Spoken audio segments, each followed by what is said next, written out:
पहावाचुनी मार्तंड पुराण कुठून आला या भंडार पहावाचुनी मार्तंड पुराण कुठून आला या भंडार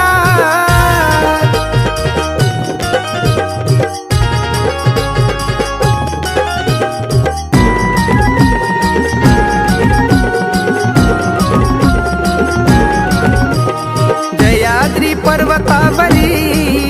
महादेव बसले होते तपाला हरिद्री वनस्पती उगवली त्यांच्या आजूबाजूला तेव्हा आदि शक्तीच्या रागाचा पारा कमी झाला शांत होईन देवा वनस्पती लावा कंपळाला तेव्हापासून हळकुंड